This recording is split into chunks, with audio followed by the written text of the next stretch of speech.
Now, to provide a leading question, why did we care about all those geometries? And to then answer my own question, well, I brought up the fact that with Lewis structures, what we're basically doing is we're sketching out the connections. And remember, I've described that as being like the deflated, inflatable lawn ornament. And then we're finally going to inflate that into 3 dimensions. And when we do, just like balloons that are now inflated, they're going to be pushing against each other until they can optimize the amount of space that they've got. And that's the exact idea behind VSEPR. That's why in the slides you saw, they're even using little balloon structures to show what these orbitals would look like. So here's the steps that we'll use for drawing a structure once we've already done our Lewis structure. Remember, you can't do anything until you've done the Lewis structure. You can't inflate the balloon animal until you make the balloon animal. You have to have the connections before you can inflate it to 3D. So always do your Lewis structure first. I know I'm beating it to death, but one of the other common errors I see in this course is when people just go ahead and start drawing a molecule. They say, oh hey, NH3, that's going to have 3 bonds on it. And so that'll be trigonal planar.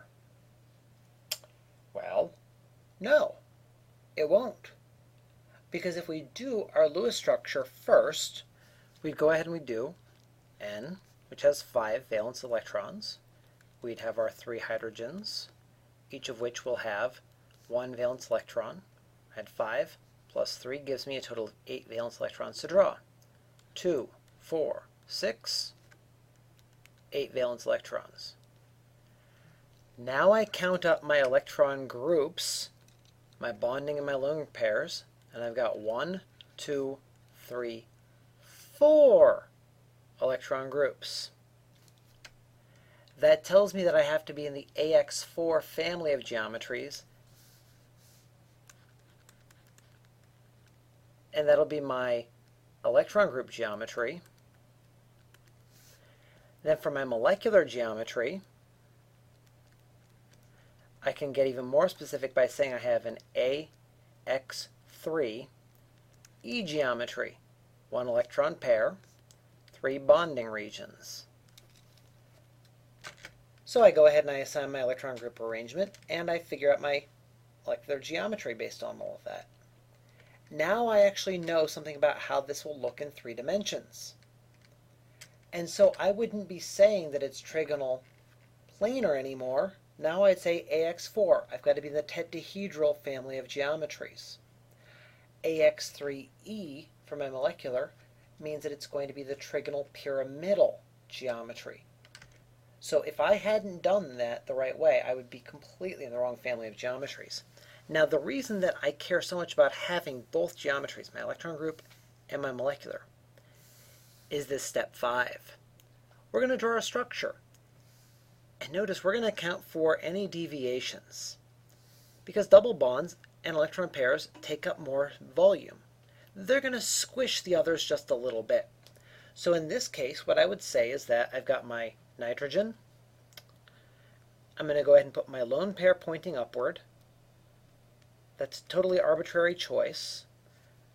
Done, though, in a clever fashion, because I can put this bonded hydrogen in the plane. I can make this in the plane.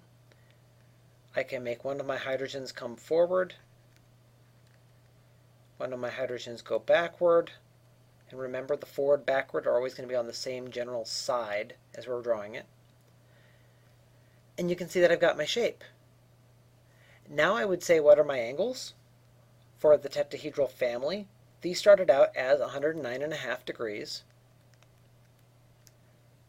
But this is taking up a little bit of extra space because it doesn't have another atom to keep it corralled. There's no plus charge on the far end, so it takes up a little more space, which means it's going to squish downward a little bit on these. So what are we going to say? Well, there's no fancy math involved here. We're just going to say it's going to be less than 109.5 degrees down here. Or we might even make up a number. We might say, it's going to be something like 107 degrees. That's how we account for the deviations. And we would just go ahead and sketch it up there just like that. So we might say, yeah, it's probably about 107 degrees apart, or something like that. Now you're still saying, well, great, but you're the one who's writing the test, and you're just making that number up. How am I going to get the same answer? Simply put, I'm not going to make the question such that you're going to have to get the exact number. You're going to say it's less than 109.5. Or out of a multiple choice, you're going to say, well, I know it's not the 109.5 because of the squishiness happening, so I'll pick the 107 option that he gave me. Something like that. And even then, I'm totally making up the 107. If I were to look that up, it might be 105 degrees for all I know. And I haven't looked it up. It doesn't matter. It's not going to be a big deviation. It's not going to be 10 or 15 or 20 degrees. It's just going to be squished downward a little bit.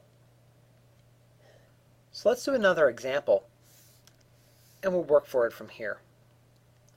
Let's do SnCl2.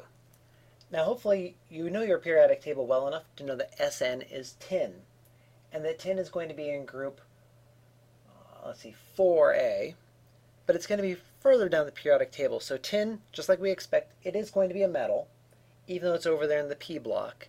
It's just far enough down that it's still going to be along the metal section of it. But it's going to be bonded to something that's covalent. Well, it's going to have a covalent bond. It's not going to have a big enough delta En between tin and chlorine that it'll end up having to be ionic. This will actually be a covalent bond, despite being a metal and a nonmetal. So SnCl2. First thing we're going to do is we're going to draw out a Lewis structure for that. And you can see here that I've gone ahead and I've set up my connections to start with. I've got my tin. It's in group 4, meaning it brought 4 electrons. Chlorine is a halogen. It brings 7, 14, 15, 16, 17, 18 electrons to work with.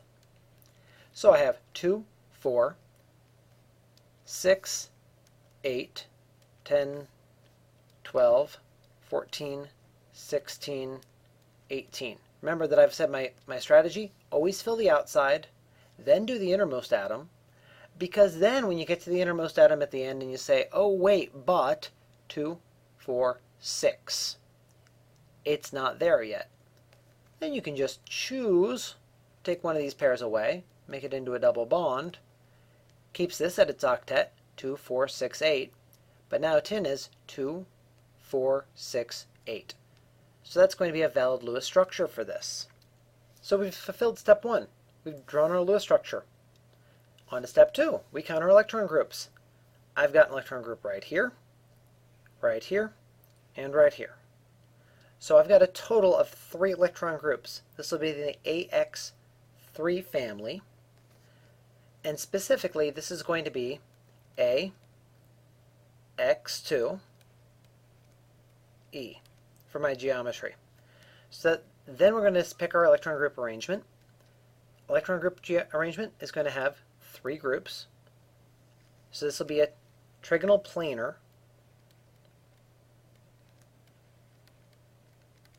You do need to be able to spell it out for an exam question and for the homework sets, but when you're just doing it on paper, I'm okay with you abbreviating it every now and then.